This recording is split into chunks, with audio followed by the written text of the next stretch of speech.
ब्रह्मचर्य एक सबसे बड़ा झूठ और धोखा जो आज तक आप लोगों से बोला जा रहा है, धर्म गुरुओं द्वारा, कथावाचकों द्वारा, कुछ जिम ट्रेनर द्वारा, और जो भी ये बोलते हैं कि ब्रह्मचर्य का पालन करना चाहिए, उन लोगों द्वारा आपका पूरा जीवन ही बर्बाद कर दिया गया है।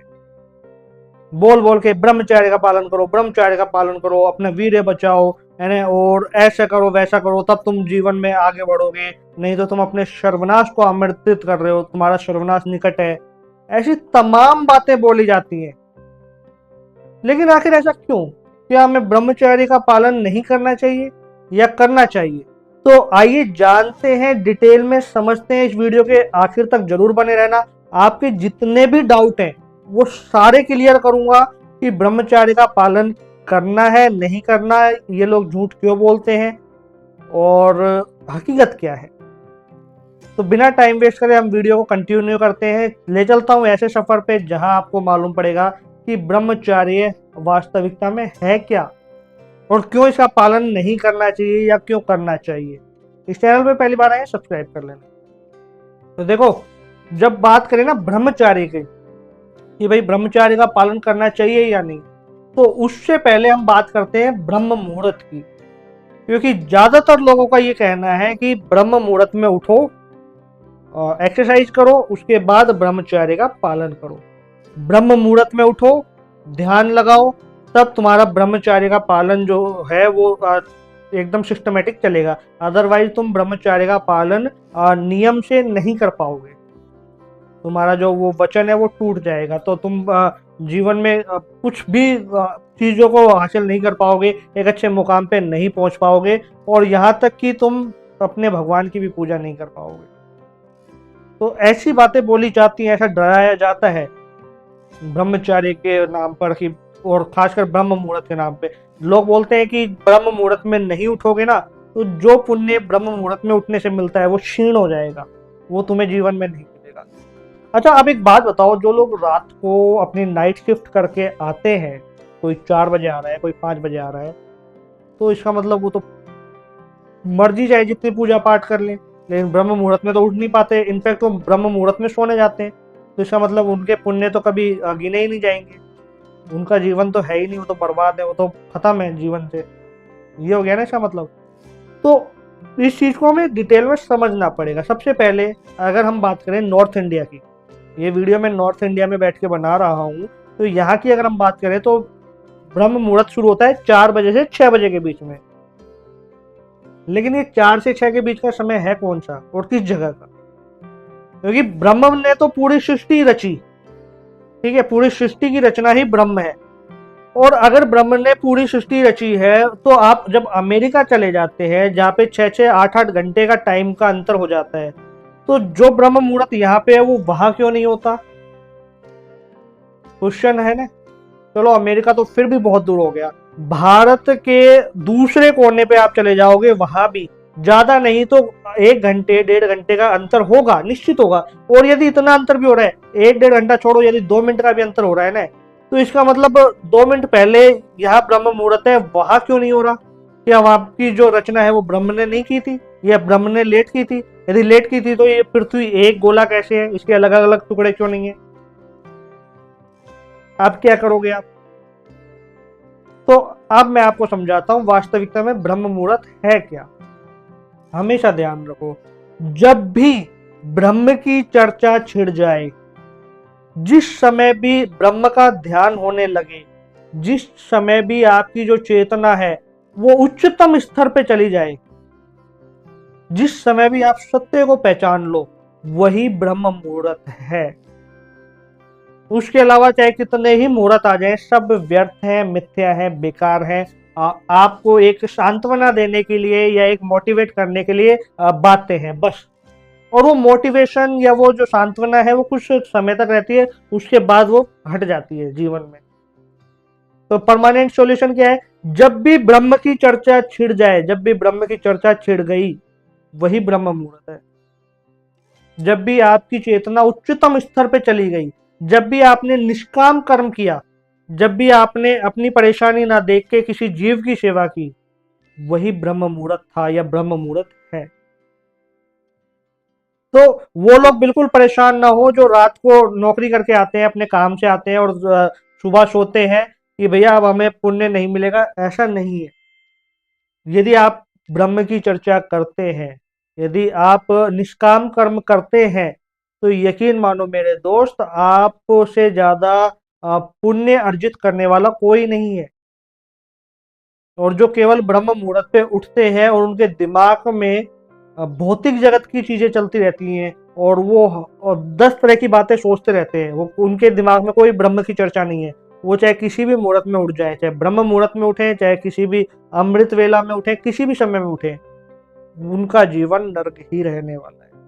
उनके जीवन में कोई पुण्य नहीं आने वाला, कोई शांति नहीं आने वाली। ये फैक्ट है। तो फिर ये ब्रह्म मुहूर्त में उठने की बात क्यों कही जाती है?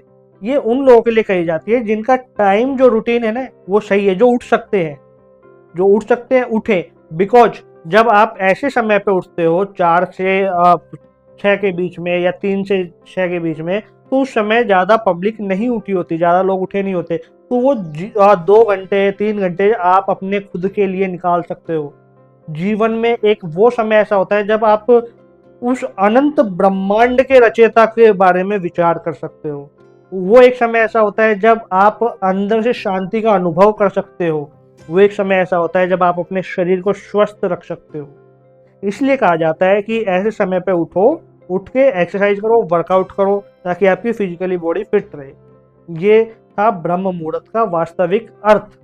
अब हम मेन पॉइंट पे चलते हैं। जब तक मैं बोले जा रहा हूँ आप लोग बोल रहे होंगे, ये सोच रहे होंगे कि यार ये क्या बकवास कर रहा है, ब्रह्मचारी के नाम पर तो वीडियो बनाई है, उसके नाम पे हमें वीडियो में लेके आ गया और अब बात कर रहा है ब्रह्म मुहूर्त की। डोंट वेरी, मैं बात करता हूँ ब्रह्मचारी की भी, वेट करो। तो ब्रह्मचारी क्या है? देखो, किसी भी शब्द में उसका अर्थ अपने आप मिल जाता है। जैसे मैंने ब्रह्म मुहूर्त का बताया, इसी प्रकार से ब्रह्मचारी, जब ब्रह्म बोध आपके जीवन में है, जब आपकी चेतना उच्चतम स्तर पे है, तो आप ऐसा आचरण करेंगे जो भौतिक जगत के नियमों के विरुद्ध हो जाता है। मतलब आप आध्यात्मिक बन जाते हैं। आपके लिए कोई चीज मायने नहीं रखती, ना शादी करना, ना किसी से फिजिकल रिलेशनशिप। अगेन वही वाली बात आ जाती है ना, लोग ब्रह्मचारी का नाम सुनते हैं तो उनका दिमाग हो जाता है कि हाँ फिजिकल रिलेशनशिप की बात हो रही है, उससे दूर रहो, उससे दूर रहो। नहीं, जब आप एक ऐसा जीवन में आचरण कर रहे हैं जिसे मैं आध्यात्मिक आचरण बोल रहा हूं, तो फिर भौतिक जगत की जितने भी क्रियाएं हैं उनमें एक ये भी है, सेक्सुअली किसी के प्रति अट्रैक्ट होना, फिजिकल रिलेशनशिप बनाना, वो आपको मिथ्या लगने लग जाती है, बेकार की चीजें लगने लग जाती है। इसलिए आप खुद ब खुद उनको छोड़ देते हैं। तो वास्तविकता में यह होता है ब्रह्मचारी। जब आप ब्रह्मचार्य का पालन कर रहे हैं तो आप स्वाद के पीछे भी नहीं भागते। जो भोजन मिल रहा है उसको खुशी से ग्रहण करते हैं। एक शुद्ध चेतना आपके भीतर होती है और निष्काम कर्म योग का पालन करते हैं। अच्छा, अब इस बात को लेके ये बिल्कुल मत सोच लेना कि नहीं, मैं मल्टीपल रिलेशनशिप बना सकता हूँ लेकिन फिर भी मैं ब्रह्मचारी हूँ क्योंकि मैं ब्रह्म का बोध रखता हूँ, मैं ब्रह्म की चर्चा करता हूँ, या मैं आध्यात्मिक मार्ग पे चल रहा हूँ। जब तुम आध्यात्मिक मार्ग पे चल रहे हो, भीतर से आध्यात्मिक हो, ब्रह्म बोध तुम्हारे भीतर है, तो तुम फिजिकल रिलेशनशिप नहीं बनाओगे। क्यों? क्योंकि दूसरे के शरीर के प्रति आकर्षण तो छोड़ दो, तुम्हें तुम्हारे शरीर से भी मोह नहीं रहेगा। तो जब खुद के शरीर से ही मोह नहीं रहेगा तो दूसरे के शरीर के प्रति अट्रैक्शन अपने आप खत्म हो जाता है। और ये दोनों के लिए, ऐसा नहीं है कि ये सारे पुरुषों के लिए, नहीं, बॉयज एंड गर्ल दोनों के लिए ये मैं बात बोल रहा हूँ। तो दोनों ब्रह्मचारी होते हैं, दोनों हो सकते हैं। खाली ये नहीं है कि हाँ भैया खुद पे कंट्रोल करना और हम कंट्रोल कर रहे हैं वो ब्रह्मचारी है। नहीं, वो ब्रह्मचारी नहीं है, क्योंकि आप फिजिकली शरीर को तो कंट्रोल कर रहे हो लेकिन आपकी मानसिकता जो है वो वहीं अटकी हुई है, उसी जगह पे। उदाहरण के लिए मैं बताता हूँ, ओशो, आचार्य रजनीश, आप सब लोगों ने उनके बारे में सुना होगा या पढ़ा होगा। जब मैं ओशो की बात करूं या कोई भी जिक्र करे ओशो का, तो सबसे पहले दिमाग में क्या आता है? यार ओशो यानी सेक्स गुरु, जो इन चीजों के बारे में ज्यादा बोलते थे, फिजिकल रिलेशनशिप के बारे में, सेक्स के बारे में। लेकिन नहीं मेरे दोस्त, ओशो ने अपने जीवन काल में हर एक टॉपिक पे बोला है। शायद ही ऐसा कोई टॉपिक रह गया होगा जिस पे ओशो ने नहीं बोला। ओशो ने कृष्ण पे बोला, ओशो ने लाओत्सो पे बोला, ओशो ने गोरख पे बोला, बुद्ध पे बोला, महावीर पे बोला, मीराबाई पे बोला, कबीर पे बोला, रदास पे बोला। किस पे नहीं बोला ओशो ने? ओशो ने खुद की बड़ी से बड़ी किताबें लिखी अपने जीवन काल में, 1.5 लाख से ज्यादा पुस्तकें पढ़ी। अनजाने में ही सही विज्ञान भैरव तंत्र जो है वो ओशो ने ही प्रचलित किया, उसको पॉपुलर किया। भले ही बहुत पुराना रहा, लेकिन ओशो के कारण लोग उसको समझने लगे, जानने लगे। ओशो ने साइंटिफिक बातें की, ओशो ने ध्यान की बातें की, लेकिन हमने उस चीज को पकड़ा। क्योंकि आपको समझना पड़ेगा, जब एक आध्यात्मिक आदमी किसी भी टॉपिक के ऊपर चर्चा कर रहा है तो उसको इस टॉपिक के ऊपर भी चर्चा करना पड़ेगा। क्योंकि ये भी जिसकी आप बात करते हो ना, फिजिकल रिलेशनशिप की, सेक्स की बात करते हो, तो ये भी एक भौतिक जगत की ही एक प्रक्रिया है। तो वो उसके बारे में भी बोलेगा और वो ये बताएगा कि जिसके पीछे ये दुनिया पागल है ना, कि मुझे ये मिल जाए, मुझे ये मिल जाए, मुझे ये मिल जाए। लड़की सोचती है कि मुझे ऐसा लड़का मिले, लड़का सोचता है मुझे ऐसी लड़की मिले। वो दोनों ही मूर्ख हैं, दोनों ही अपने मन की शांति को भंग करे हुए हैं, खत्म करे हुए हैं।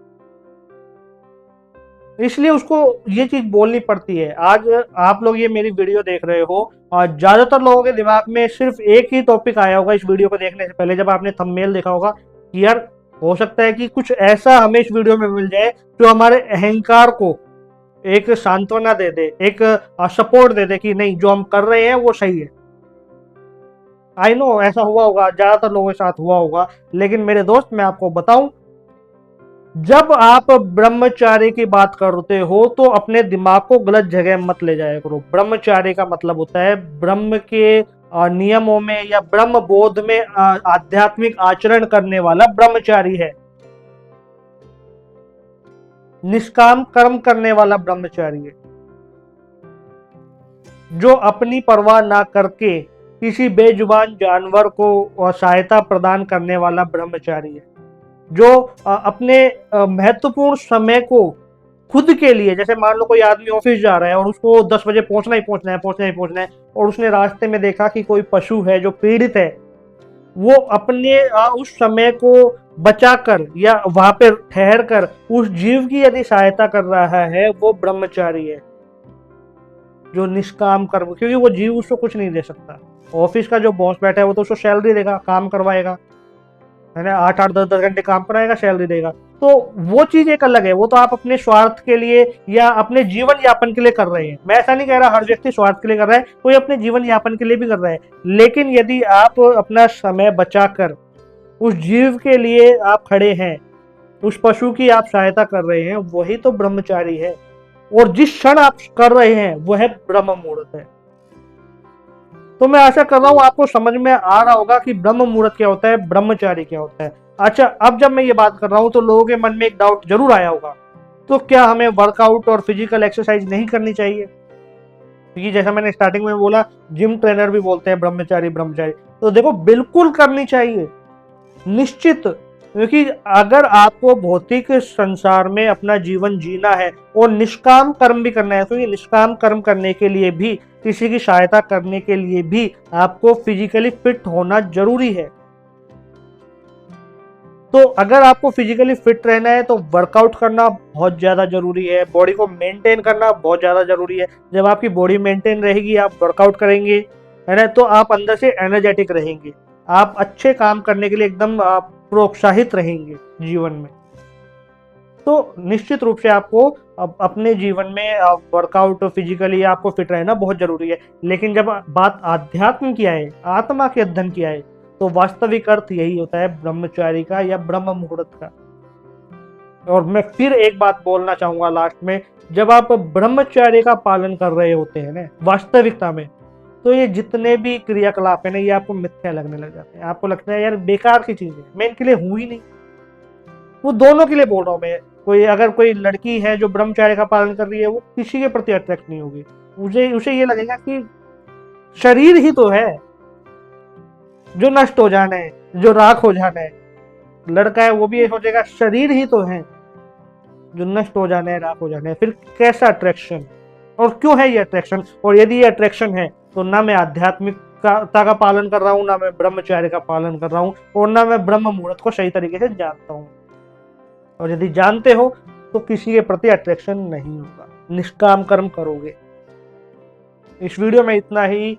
वीडियो अगर आपको पसंद आ रहा हो तो ज़्यादा से ज़्यादा अपने दोस्तों तक ग्रुप में शेयर करें, ताकि लोगों को मालूम पड़े वास्तविकता में ब्रह्मचारी का अर्थ क्या होता है। किसी चीज़ को दबाए रखना ब्रह्मचारी नहीं होता, उसको जान लेना, समझ लेना, उसका अनुभव जीवन में करना, तब आपको वास्तविकता में ब्रह्मचार्य का अर्थ मालूम पड़ेगा, या किसी भी शब्द का अर्थ मालूम पड़ेगा। इस वीडियो में इतना ही। नमस्कार।